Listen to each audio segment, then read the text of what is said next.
Normandy, July 1944. A wooded ridge, the American maps labeled Hill 192, a few miles east of the town of St. Lo. Along its slopes were the men of the 3rd Fallschirmjäger Division, German paratroopers, among the best light infantry in the world at this point in the war. The division was fresh, well-led, and full of soldiers who believed, with good reason, that they were the equal of anyone climbing toward them. They had held and fortified this ground for weeks. The bocage favored them absolutely. They had good overhead cover, interlocking fields of fire, and weapons they knew how to use. They had already beaten back attacks here, and then, again and again through that fight, without a patrol probing their line, without a scout pointing out their holes, without American infantry having laid eyes on their positions, the air above the ridge would tear open. It did not begin with one shell, it began with many, arriving in the same handful of seconds, as if the sky had been holding its breath and let it all out at once. The fire did not always walk toward them the way a bombardment is supposed to, giving a veteran time to read it and move. Sometimes it was simply there, all at once, across a whole stretch of the ridge. Prisoners taken in this campaign described the experience to American interrogators in terms that recur across the reports filed that summer. They struggled to understand how the fire found them so fast and so accurately when they were sure they had not been seen. In the way these soldiers had been taught to think about death in battle, someone spots you first. Here, often, no one had, and it did not matter. 6 weeks earlier and a few miles away, the British and Canadian armies had been bleeding heavily in this same hedgerow country, much of it to a German defensive system built around concealment and unseen mortar fire. The Germans in Normandy were, for a while, ghosts in the bocage, and the Commonwealth armies paid a brutal price trying to dig them out. So here is the strange thing. The same German soldiers, using the same terrain, fighting the same careful defensive war, found that one enemy in particular did something the others could not. American infantry were not obviously better shots.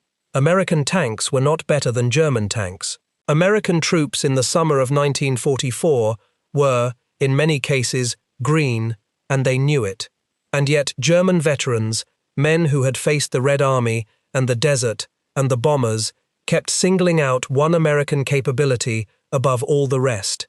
Not the rifle, not the tank, the artillery. The famous line that gives this story its title, the idea that German soldiers feared American artillery almost more than anything the Allies had, actually comes to us through the great American war correspondent Ernie Pyle, who spent the war living among ordinary infantrymen and writing down what they told him.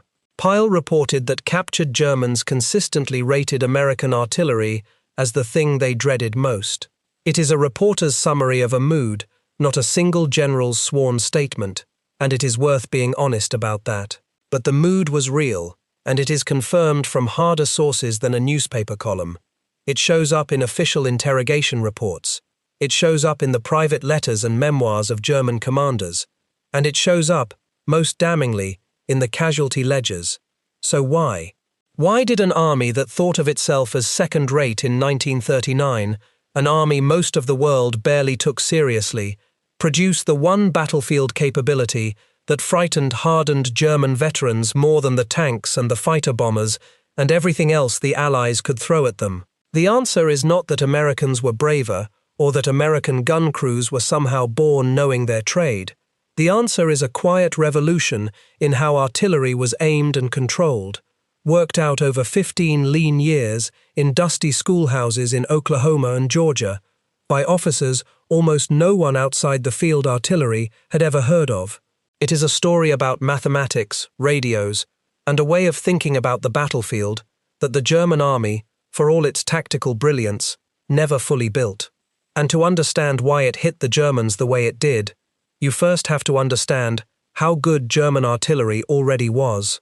If forgotten engineering and the real machinery behind how battles were won is the kind of history you care about, consider subscribing and leaving a like. It genuinely helps this sort of detailed work reach more people. German artillery deserves respect because underrating it is the easiest way to misunderstand this whole story. The German army of the world wars came from the country that had, arguably, invented modern scientific gunnery.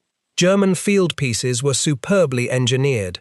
The standard division guns, the light 105mm howitzer, and the heavier 150mm piece, were excellent weapons served by well-trained crews. German gunners understood indirect fire, the art of dropping shells on a target the gun crew cannot see, as well as anyone alive. In the First World War, German artillery had pioneered techniques of surprise bombardment and precise fire planning that other armies spent years trying to copy. This was not an amateur enemy. When German artillery had time to prepare, survey its positions carefully, and register its guns on known points, it was as deadly as any in the world. It is worth remembering just how far back that German expertise reached. In the last year of the First World War, a German artillery officer named Georg Bruckmüller had transformed the way bombardments were planned, using short, meticulously timed, overwhelming barrages to shatter enemy defenses before an attack, rather than the days-long grinding shelling that had come before. His methods relied on careful calculation, on registering guns by survey rather than by trial and error where possible, and on the tight orchestration of many weapons toward a single purpose. That intellectual tradition did not vanish. It lived on in the German officer corps between the wars. So when American gunners faced German artillery in the 1940s, they were not facing beginners. They were facing the direct heirs of the men who had, in many respects, written the modern book on how to use big guns in support of an attack. And German doctrine had its own genius, which is central to why this story ends the way it does. The German army built itself around a principle usually rendered as mission-type tactics, the idea that a commander should tell his subordinates what result he wanted and then trust them to work out how. This produced extraordinary initiative at the small unit level. German lieutenants and sergeants improvised, counterattacked, and seized fleeting chances in ways that repeatedly shocked their opponents. The beating heart of the German way of war was the aggressive, independent-minded commander at the point of contact, reading the battle in front of him and acting faster than the enemy could react. It worked brilliantly for maneuver. It worked brilliantly for the attack. Hold that idea in your mind, because it is exactly this strength that left a specific, fatal gap where massed artillery was concerned. Now picture the situation the Germans faced in Normandy from their own side of the hill. A German battery commander in the Bocage has guns that are, individually, the equal of anything the Americans have. His crews are veterans. His fire is accurate once it is organized, but organizing it takes time. In the German system, coordinating the fire of many batteries onto a single target was a deliberate, staff-heavy process, generally arranged in advance for a planned attack or a known defensive line. Responding to a sudden, unexpected threat, a new American thrust from a direction nobody had wargamed, meant passing information up a chain, working out a solution, and passing orders back down. It could take many minutes, sometimes far longer, before a mass of German guns spoke together against a target that had only just appeared. Individually superb, collectively slow to concentrate against surprises. That was the German artillery arm in a sentence. There was also the harder, grinding reality of supply. By 1944, the German army was fighting a war it could no longer afford. Fuel was short. Ammunition was rationed. German gunners were often ordered to fire sparingly, to hoard shells for the moment that mattered most, because the trains and trucks feeding them could not keep pace with an army under constant air attack. A German gun might be a masterpiece of engineering, but a masterpiece that is told to fire only a few dozen rounds a day is a limited threat. The man who understood this most clearly was one of the most respected soldiers in the entire German officer corps, and he wrote it down in plain language before he was struck down. Field Marshal Erwin Rommel commanded the German forces facing the invasion beaches. Rommel was no one's idea of a defeatist crank. He was a brilliant, aggressive commander who had built his reputation on daring maneuver in the desert, and by the summer of 1944, he was telling his superiors, in writing, that the Western Allies had two advantages against which German courage and tactical skill could not prevail. One was air power, the other was artillery. In his papers, He pointed specifically to the enemy's great superiority in artillery and to what he called an outstandingly large supply of ammunition. Read that carefully. Rommel was not complaining that American gunners were more skilled than his. He was describing a system and a supply chain. He was saying that the Americans could put more steel on a target, faster, and keep doing it longer than anything he could answer with. From the man who had mastered mobile warfare, that is a remarkable admission. He was not beaten by better soldiers.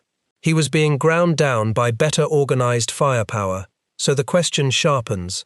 If German guns were excellent and German gunners were veterans, how did the Americans end up with artillery that frightened those same Germans more than any other thing on the battlefield? To find the answer, you have to leave France entirely and travel back in time, to the flat, sun-baked plains of Oklahoma, and to an army so poor and so small that most of the world did not bother to fear it at all. In the years between the World Wars, the United States Army was a marginal thing. After the huge army of the First World War was demobilized, the peacetime force shrank drastically, and through the lean years of the 1920s and the Great Depression, it stayed small, starved of money, and low on political prestige.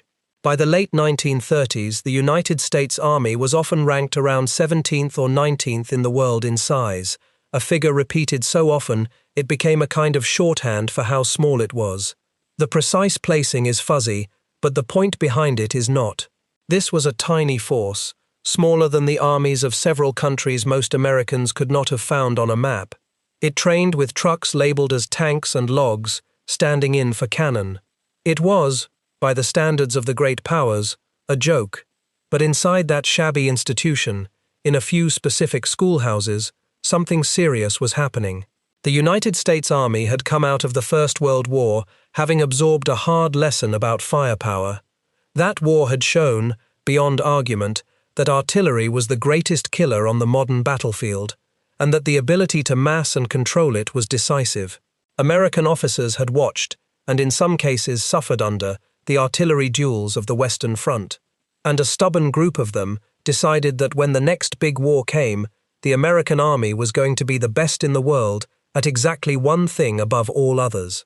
It was going to be the best in the world at bringing artillery fire down onto a target quickly, accurately, and in overwhelming mass. To appreciate how strange that ambition was, you have to picture the actual state of the field artillery in that period. For much of the interwar era, American artillery was still, quite literally, pulled by horses. Guns were dragged into position by teams of animals, and much of a battery's daily life revolved around the care and feeding of those horses. The transition from horse-drawn guns to trucks and tractors, from muscle to motor, was still underway through the 1930s, and was not fully complete when the war came. This was an arm in the middle of a wrenching mechanical change, learning to move its guns by engine, working out new organizations, all on the tiny budgets of a Depression-era army. The image sits oddly beside what these same men were dreaming up on paper: horses in the fields outside, and inside the schoolhouse, one of the most advanced fire control concepts in the world. The weapons that concept would eventually direct were themselves solid, dependable tools rather than exotic marvels. The workhorse of American divisional artillery was the 105mm howitzer, a reliable, hard-hitting piece that formed the backbone of the fire support system. Behind it stood heavier guns, the 155mm howitzer and the long-barreled 155mm gun that soldiers nicknamed the Long Tom for its reach, along with even heavier pieces at the highest levels of command. None of these guns was individually superior to its German counterpart in the way that, say, a German tank might outclass an American one. The American advantage was never really about the guns themselves. It was about everything wrapped around them. The place where the revolution happened was the Field Artillery School at Fort Sill, Oklahoma. And the heart of that revolution was a deceptively simple idea about who does the thinking. In older artillery practice, each battery, a group of guns, largely worked out its own firing data and engaged targets more or less on its own. Coordinating several batteries onto one target was clumsy and slow. The reformers at Fort Sill asked a different question. What if you separated the job of observing the target from the job of computing the firing data? What if the man who could see the enemy did not have to know anything about the guns at all, and simply reported where the enemy was, while a central brain somewhere behind the lines did all the mathematics and told every available gun exactly how to fire? That central brain became known as the Fire Direction Center. It is one of the most important and least famous innovations of the whole war. The idea took real shape at Fort Sill in the early 1930s, and one of the officers most associated with pushing it forward was Carlos Brewer, who, as head of the gunnery department, worked with a group of like-minded instructors to develop the methods that let a single control center compute solutions for many guns at once. Brewer would go on to serve through the war and command artillery in the field, living for decades afterward. Another officer tied to this period of reform was Orlando Ward, who would later command the 1st Armored Division in the war. These were not celebrity generals. They were serious professionals wrestling with a technical problem in obscurity, on a shoestring budget, during a depression, for an army almost no one expected to fight a great war. And that obscurity is part of what makes the story so striking. There was no glory in this work, no headlines, no public reward. A young officer who devoted himself to perfecting firing charts and observation procedures at a remote post in Oklahoma was not the sort of soldier the newspapers wrote about. Yet it was precisely this patient, unglamorous labor, repeated year after year through the lean times, that quietly assembled one of the war-winning capabilities of the coming conflict. The men who did it could not have known how completely it would pay off. They simply believed, against the fashion of their time, that the next war would be an artillery war, and that the army which could mass and control its fire fastest would hold a decisive edge.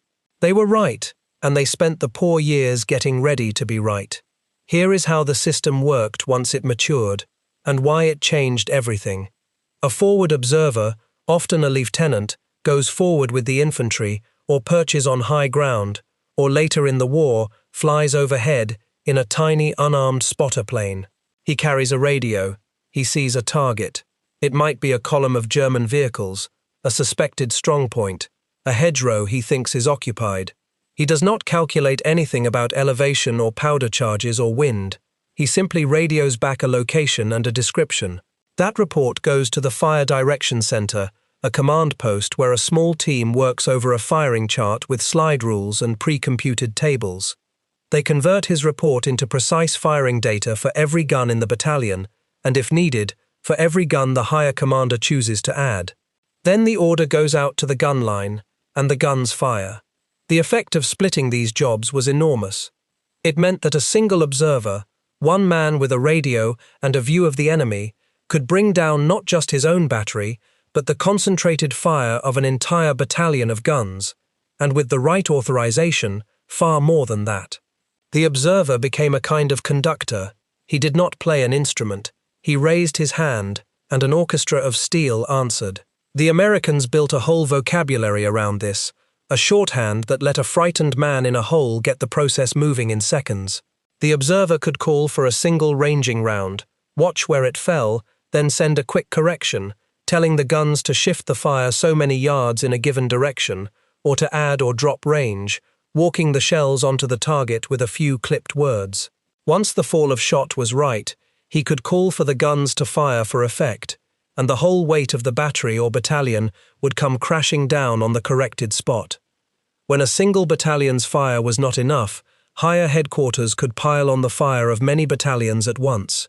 The American gunners developed names for these massive concentrations, and the largest of them could bring the fire of an entire corps of artillery, dozens upon dozens of guns, onto one piece of ground. A junior officer, in the right circumstances, could summon a quantity of fire that in most armies of the world would have required the personal decision of a senior commander and long minutes of staff work. The Americans took this idea to a spectacular conclusion, with a technique whose very name became feared. It was called time on target. The concept is elegant and merciless.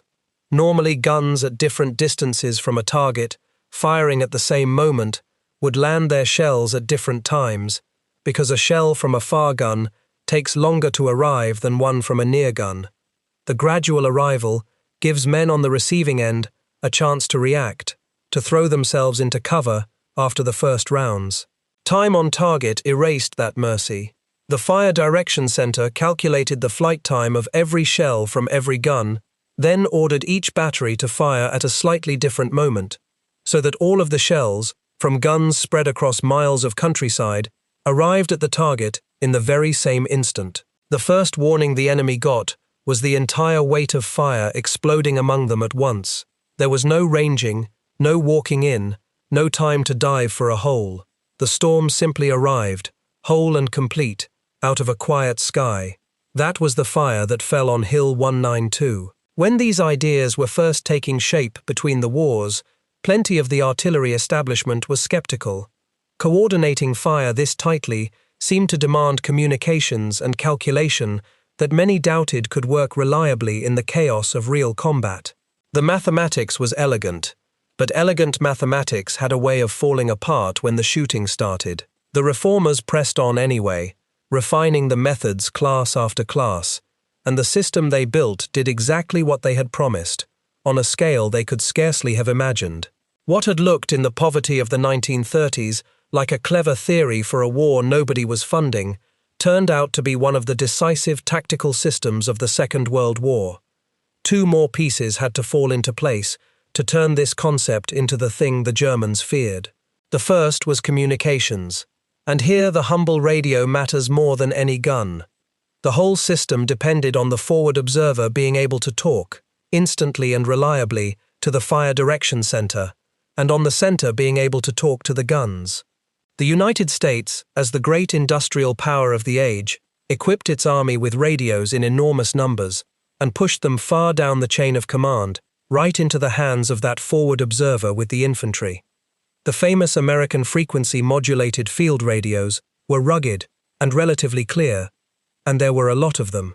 This meant the delicate nervous system that connected eyes to brain to fist actually functioned under battlefield conditions, day after day.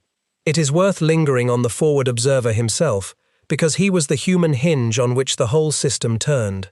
This was usually a lieutenant, often a young one, sent forward to live and move with the infantry or the tanks, sharing their danger, sleeping in their holes, advancing when they advanced.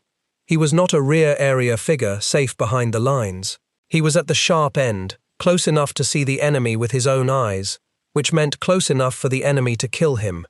His job was to be the artillery's vision, to translate the confused, terrifying reality of the front line into the clean coordinates that a gun crew miles away could act on. A good forward observer was worth more to a hard-pressed infantry company than almost any other single man, because through his radio flowed the power to change the battle. When an attack stalled or a counterattack loomed, it was often his voice, calm or shouting into a handset, that brought down the fire that saved the day. The Germans understood his importance too, which is why observers were prime targets, and why the casualty rate among these men could be grim.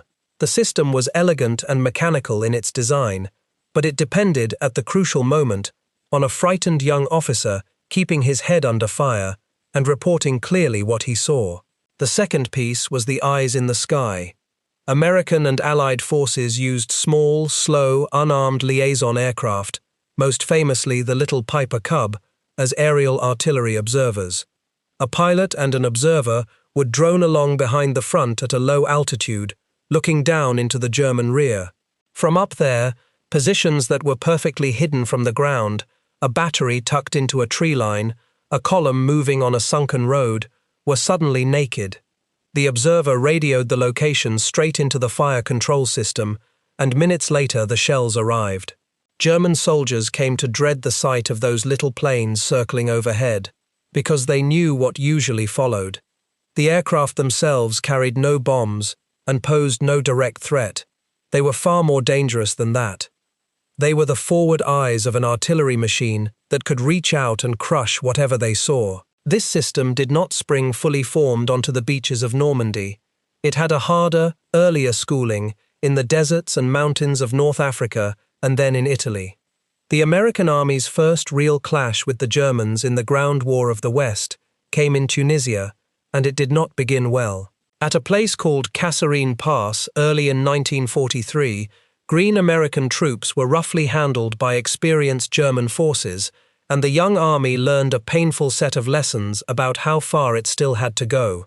But the artillery arm, even in that grim early fighting, showed flashes of what it could become, and the hard experience of North Africa and Italy let American commanders refine their methods, shake out their organizations, and blood their forward observers before the great test in France.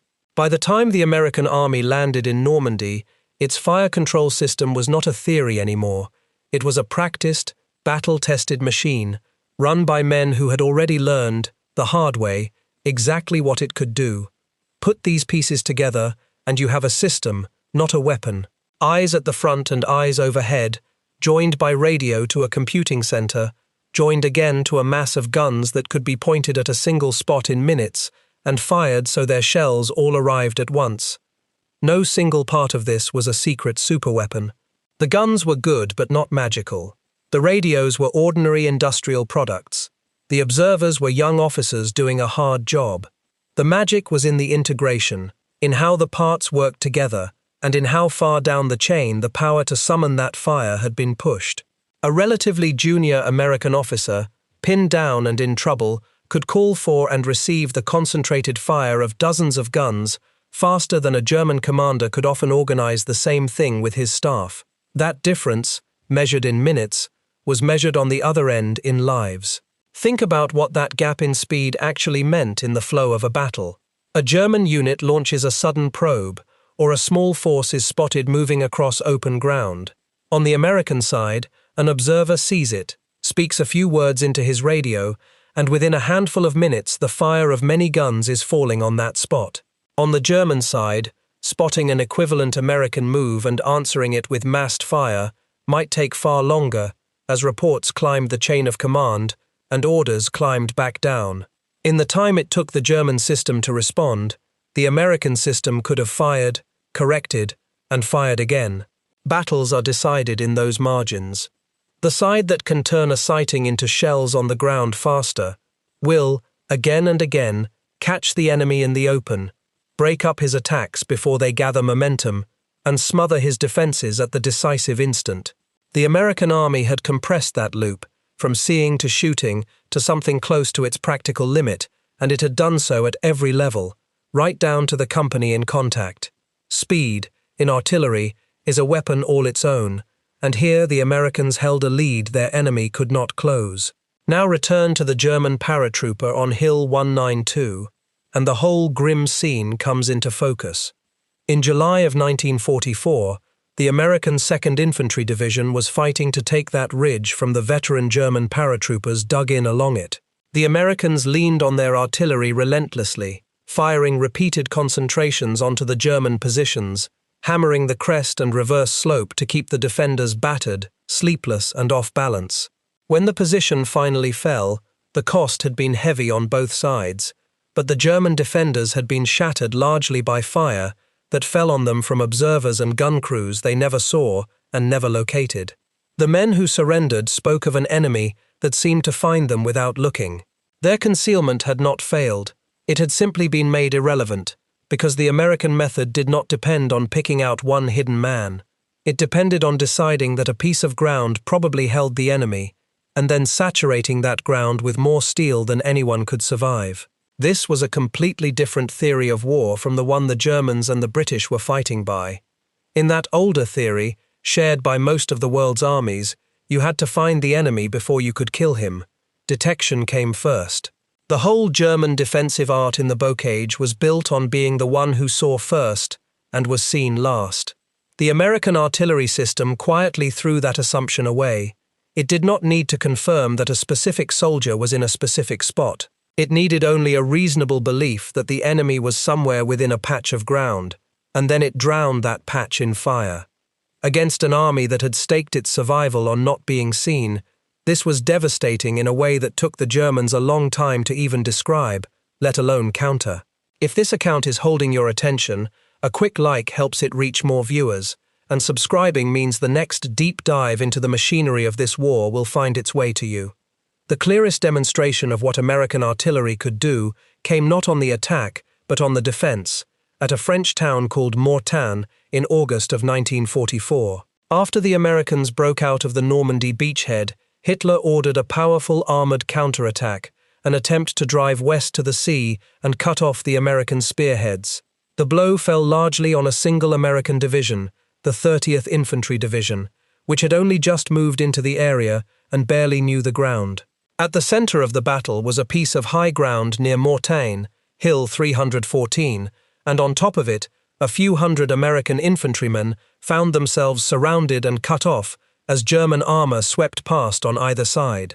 Those men were, in the ordinary sense, doomed. They were surrounded, outnumbered, and running low on everything, but they held one priceless asset. With them on the hill were forward artillery observers with working radios. For several days, that small band of surrounded men served as the eyes of a huge mass of American guns. They watched the German attack forming up, watched columns moving on the roads below, watched troops massing in the fields, and they called fire down onto all of it. Concentration after concentration of American artillery smashed into the German attack as it tried to organize in the open. The surrounded hilltop, which should have been a German prize, became instead an observation tower from which the American army directed a killing rain onto the very forces trying to overrun it. When German infantry tried to storm the hill itself, artillery broke up their assaults. When supplies on the hill ran desperately low, artillery shells were even adapted to try to fire medical supplies to the trapped men, though with mixed success. The German counterattack at Mortain failed, and artillery was central to why. The German armored columns, forced to move and concentrate under the eyes of those observers, could not mass their strength without being torn apart by fire arriving from guns miles away. The battle stands as one of the purest examples in the entire war of the American system doing exactly what it was designed to do. A handful of men who could see, joined by radio to many guns that could shoot, defeated a far larger and more powerful attacking force, not by outfighting it at close quarters, but by directing overwhelming fire onto it before it could ever close the distance. The German soldiers in that valley experienced precisely what Rommel had warned about: great superiority in artillery and an outstandingly large supply of ammunition turned into a wall of exploding steel that maneuver and courage could not push through. The same lesson would be written again, in the snow, a few months later. When the Germans launched their great winter offensive in the Ardennes at the end of 1944, the crossroads town of Bastogne became the most famous holdout of the campaign. American paratroopers and other units were surrounded there, cut off, and famously refused to surrender. That defiance is remembered for its courage, and rightly so. But courage alone does not stop tanks. What helped hold that ring of defenses together was artillery. The defenders had multiple artillery battalions inside the perimeter, and their guns, directed by observers around the town, broke up German attacks again and again. The problem the defenders faced as the siege wore on was not really the guns themselves. It was ammunition. Encircled, they could not easily be resupplied, and the gunners were sometimes reduced to strict limits on how many rounds they could fire, saving their shells for the moments of greatest danger. It is a revealing detail. Even in a desperate siege, the American answer to a massed enemy attack was to reach for the guns first, and the thing that constrained them was not the will to fire or the skill to aim, but simply how many shells they had left. When the encirclement was finally broken and supply columns got through, the full weight of American firepower could be brought to bear once more. There is a detail worth pausing on, because it captures the whole idea. On that hill at Mortain, the decisive weapon was not really the rifles of the surrounded men. It was their radios. The most dangerous thing about that isolated pocket of Americans was not what they could shoot, but what they could see, and their ability to tell the guns about it. An encircled, outnumbered force became the single most dangerous thing on that battlefield because it was plugged into the artillery network. That is the American way of war in 1944, distilled into one hilltop. The power did not live in the individual soldier. It lived in the system, and the soldier was the system's eyes. To grasp why the Germans could not simply copy this, you have to go back to that difference in military culture, because it explains something deeper than any single gadget.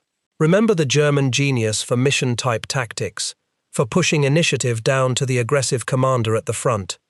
That philosophy was magnificent for the attack and for fluid maneuver, but it pointed the German army's energy in a particular direction. It invested its brilliance in the independent judgment of the man at the point of contact. American doctrine, shaped heavily in the interwar and war years by artillery-minded officers, leaned the other way. It treated the individual unit less as an independent actor and more as one node in a large, coordinated system whose real power came from central design. The American genius was not primarily in the lone commander's brilliant improvisation. It was in building a machine, a network of observers and radios and computing centers and guns that would deliver reliable, massive firepower no matter which particular lieutenant happened to be holding the radio that day. The Germans bet on the exceptional individual. The Americans bet on the system, so that even an ordinary man plugged into it became extraordinarily dangerous. There was also a structural choice buried in how the American army organized its guns, and it mattered enormously. Rather than tying every artillery battalion permanently to one small formation, the American army held large amounts of artillery at the higher levels of command, at corps level and above, as a pool that could be shifted and concentrated wherever it was needed most. A division under heavy pressure could suddenly find the guns of neighboring formations and of the corps reserve added to its own, all of them woven together through the fire direction system so they could fire on the same targets. This meant that the amount of steel a single American division could call upon in a crisis was not fixed. It could swell dramatically when the situation demanded, because the system was designed from the ground up to let many separate artillery units fire together as if they were one. An attacking German commander could never be quite sure how much fire a given stretch of the American line could actually summon, because the answer depended not on the guns he could see, but on the whole network those guns were plugged into. One of the key figures behind this American approach was General Leslie McNair, himself an artilleryman, who, as the man most responsible for organizing and training the ground forces, stamped his emphasis on firepower and coordination deep into the structure of the wartime army. McNair believed in the primacy of artillery and in building forces around the delivery of fire. It is a bleak footnote to his influence that McNair was himself killed by American bombs in Normandy in the summer of 1944, one of the highest-ranking American officers to die in the war, struck down by the very kind of massed firepower he had championed when a huge Allied bombing raid fell short onto American lines. The man who built so much of the American firepower doctrine died beneath a storm of misdirected friendly explosives, a grim reminder that this kind of overwhelming fire was a blunt and dangerous instrument even in the hands of the side that wielded it best. There is a further reason the Germans found themselves on the losing side of these artillery duels, and it followed directly from everything already described. When two armies with artillery face each other, each tries to hunt and destroy the other's guns, a deadly game called counter-battery fire. To play it, you must first locate the enemy's guns, then bring your own fire onto them quickly, before they move or before they smash your position. This was exactly the kind of fast, flexible, coordinated shooting at which the American system excelled, and the German system, in the conditions of 1944 and 1945, increasingly could not compete. American observers on the ground, and in those little spotter planes, were constantly hunting for the telltale signs of German batteries, the flashes, the smoke, the sound. Once located, a German gun position could be smothered under a concentration in minutes. German counter-battery work, by contrast, was hobbled by the same things that hobbled all their artillery. Their reconnaissance aircraft were swept from the skies by Allied fighters, robbing them of eyes over the American rear. Their ammunition was rationed. Their coordination was slower, so in the long exchange of fire that underlay so many battles, the American guns could shoot more, shoot faster, and hunt their opponents more effectively, while suffering less in return. Over weeks and months, that imbalance was crushing. It was not simply that American artillery hurt German infantry, it was that American artillery also steadily silenced the German guns that might have answered back. The German army, for its part, never built an equivalent to the American fire direction system that reached so far down and responded so fast. This was not because German officers were stupid, they plainly were not, and not because German technology was incapable. It was in large part because the German army's whole institutional personality pointed elsewhere, toward maneuver, toward the decisive attack, toward the initiative of the frontline commander. Coordinating enormous masses of artillery quickly against surprise threats was simply not the thing the German system was optimized to do, and by the time the war turned defensive and that capability became precious, Germany no longer had the fuel, the ammunition, or the uncontested skies to build and feed such a machine even if it had wanted to. There is one more piece to this story, and it arrived in the last winter of the war to make American artillery even more terrifying. For most of the conflict, a soldier caught under artillery fire had one reliable friend, the ground itself. Shells that struck the earth sent most of their lethal fragments outward and upward, so a man lying flat in a hole or pressed against the earth had a real chance of surviving fire that would kill a standing man instantly. Digging in worked. It had worked since the machine gun first drove soldiers underground in the previous war. Overhead cover and a deep hole were a soldier's salvation. American engineers and scientists broke that ancient bargain with a device called the proximity fuse. The problem it solved was old. Gunners had long wanted shells that burst in the air above a target, showering fragments straight down onto men in trenches and foxholes, rather than burying themselves in the dirt. The traditional way to do this was a timed fuse, set to explode after a calculated number of seconds. But timing was guesswork, and getting the burst height right was maddeningly difficult. The proximity fuse solved it with a tiny miracle of miniaturization. Inside the nose of the shell sat a miniature radio transmitter and receiver. As the shell flew, it broadcast a signal and listened for the echo bouncing back off the ground or the target. When the returning echo indicated the shell had reached the right height above the ground, roughly a few tens of feet up, the fuse triggered the shell to burst in the air, raining fragments down onto everything below. The engineering behind this is genuinely staggering, and it explains why the enemy failed to copy it.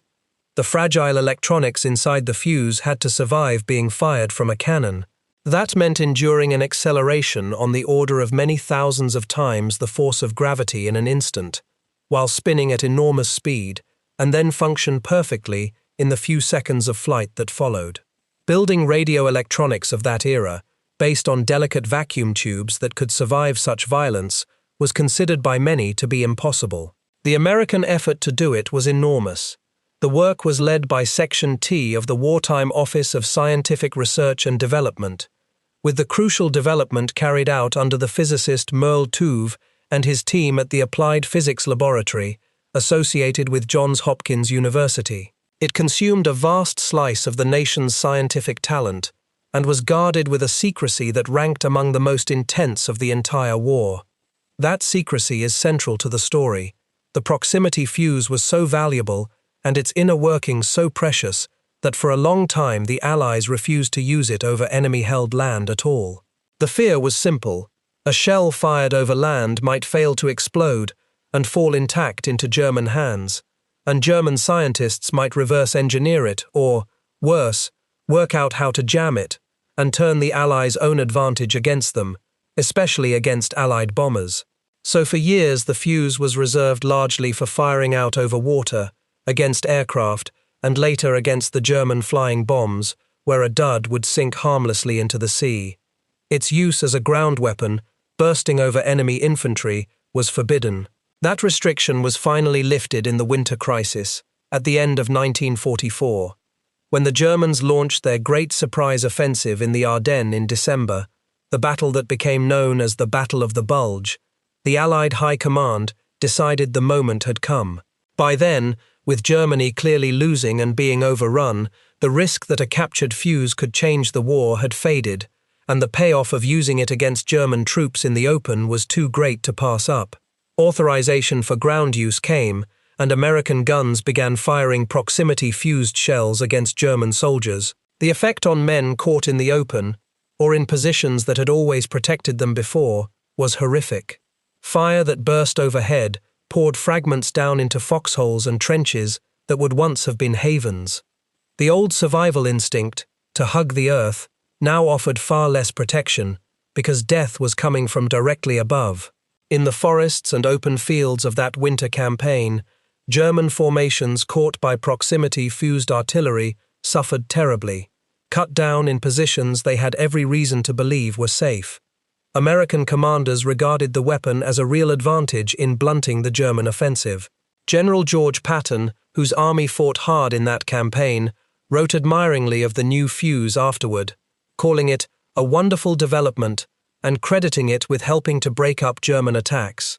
It is worth being careful here, rather than overstating it. The Battle of the Bulge was won by many things: by stubborn defense at key towns, by the weather finally clearing to let Allied aircraft fly, by fuel shortages that strangled the German advance, and by reinforcements rushed to the front.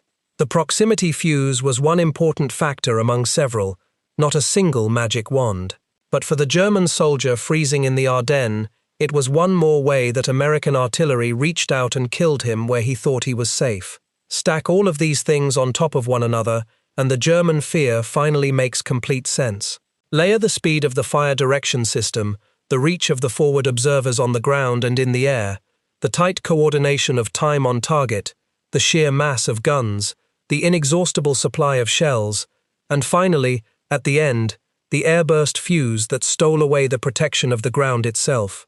Set all of that against a German army that was short of fuel, short of ammunition, robbed of its reconnaissance aircraft, and organized around a philosophy that never prioritized the rapid massing of artillery against surprise. The result was not a fair contest of gun against gun. It was one whole system, patiently built over 15 years by a poor and unglamorous army, brought to bear against an enemy who had bet his survival on a different kind of warfare entirely. There is a dimension to all of this that the casualty figures alone cannot capture, and that is what sustained, unpredictable bombardment did to the human mind. A soldier can steel himself against danger he understands, danger that follows rules. What breaks men is danger that seems random and inescapable, that can arrive at any moment with no warning and no defense. American artillery, fired in great volume, at all hours, onto positions the defenders had thought secure, produced exactly that kind of grinding psychological pressure. German prisoners spoke not only of the physical destruction, but of the exhaustion, the sleeplessness, the constant strain of never knowing when the next concentration would fall. Experienced infantry normally learn the rhythms of a bombardment. They come to sense when a barrage is likely to lift, when it might be safe to move, when a shattered position can be reoccupied. The American method, with its sudden concentrations arriving without the warning of raging fire, and its willingness to keep hammering a sector around the clock, denied the defenders that hard-won intuition. Men who could not predict the danger could not manage their fear of it. Over days and weeks, that steady erosion of nerve was itself a kind of weapon, wearing down even the finest troops until their fighting power bled away. The guns did not have to kill every man to defeat him. They only had to convince him that skill and courage could not keep him alive. The German confusion recorded in the interrogation reports is, in a sense, philosophical. These were not foolish men. They were experienced soldiers who understood, in their bones, the rules of staying alive under fire. Those rules said that if you were not seen, you were not hit, that if you dug deep and stayed still, the earth would shield you, that artillery took time to organize and gave you warning as it found its range. The American system had quietly broken every one of those rules. It could hit what it had not clearly seen, by saturating where the enemy probably was. It could take away the shelter of the ground with a burst from above. It could arrive without warning, whole and sudden, because a machine miles away had done all the thinking in advance. A German veteran, applying every hard-won rule he knew, could do everything right and still be killed by fire that seemed to come from nowhere and everywhere at once. American commanders and soldiers were not naive about their own advantages. They knew that their infantry, especially early on, were often less experienced than the Germans they faced. They knew their tanks were, gun for gun and armor for armor, frequently outmatched by the best German machines. But they also knew what they were genuinely, decisively better at, and they leaned on it without apology. American units, sometimes to the frustration of commanders who wanted more aggression, would readily halt when they met resistance and call for fire, letting the guns do the dangerous work rather than spending infantry lives to root out a position by direct assault. It could look cautious, it could look slow, but it reflected a cold and correct understanding of where the American Army's true strength lay. Why send riflemen to die clearing a hedgerow when a radio call could bring down a battalion of guns to do it instead? The American Army spent shells to save men, and it had the industrial might to spend shells almost without limit. That industrial reality sits underneath everything else in this story. The finest artillery system in the world is only as good as the flow of ammunition feeding it, and here the United States enjoyed an advantage so vast it is easy to lose sight of. American factories produced artillery ammunition on a scale the Germans could not begin to match, and American logistics, for all its own struggles, delivered that ammunition to the guns in quantities that let American batteries fire with a freedom their enemies could only envy. Consider the difference in mindset this created on the two sides of the front. The German gunner had been trained, out of hard necessity, to think of every shell as precious, to be hoarded and spent only when the payoff was certain. The American gunner was trained to think of fire as the answer to almost any problem, something to be poured out generously whenever it might help. Occasionally, the flow of shells to the front did tighten, and American commanders had to impose limits on how much their guns could fire on a given day. But those were exceptions, moments of strain in a system whose normal condition was abundance. For most of the campaign in the West, if an American infantry company hit trouble, the reflex was simple and immediate. Get on the radio, call for fire, let the guns handle it. That freedom was itself a weapon. It meant the Americans could afford to fire at merely suspected positions, to shoot at ground that might hold the enemy, precisely because they were not forced to ration every shell the way their opponents were. The fire direction system provided the brain and the nervous system. American industry provided the endless muscle. So we come back, one last time, to that ridge east of St. Lo, and to the paratroopers dug into its slopes. They were superb soldiers. Their division was one of the best the German army had. Their positions were well chosen and well built. By every rule of the war they had been trained to fight. They had done what soldiers are supposed to do to survive. They were not seen. They were not located. Often no enemy soldier ever pointed a finger at their holes in the ground, and none of it saved the men who died there, because the American way of killing them did not require any of the things their survival depended on. It required only a young officer with a radio deciding that the ridge probably held Germans, and a machine miles behind the lines translating that suspicion into a wall of steel that arrived all at once, from a clear sky, onto ground that concealment could no longer protect. Those men died inside a theory of war that had no room for the way they died. In their world, detection came before death, and safety could be earned by skill and stillness and cover. The American army had built a different world, one in which the crucial question was not which man is hidden where, but which patch of ground probably holds the enemy, and how fast can we bury it in fire. Both ways of thinking were coherent, both had produced fine soldiers, but only one of them matched the brutal conditions of that summer, and it belonged to the army the world had ranked near the bottom of the great powers, the army that had spent its poorest years quietly learning to do one thing better than anyone else alive. That is the real answer to why German veterans feared American artillery above almost everything else. It was not that American gunners were braver or more gifted than their own, it was that the Americans had turned artillery from a collection of guns into a single, fast, far-seeing, deep-striking system, and had built their whole army around feeding it targets and ammunition. The German soldier could outfight the American soldier in many a close encounter. What he could not do was outrun the radio call that summoned the guns, or dig deep enough to escape a shell that burst above his head, or reason his way out of a death that arrived before anyone had even seen him. He feared the artillery, because the artillery, more than any tank or rifle or plane, was the part of the American war machine against which his own hard-won skill simply did not matter. And that is the quiet, unglamorous truth beneath all the noise of the guns. The most frightening thing the Americans brought to Europe was not a wonder weapon or a race of super soldiers. It was an idea, worked out by forgotten men in a poor army during a depression, that firepower should be a system rather than a collection of pieces. They built that system, they fed it with the output of the greatest industrial economy on earth, and they aimed it at an enemy who had bet everything on a different kind of war.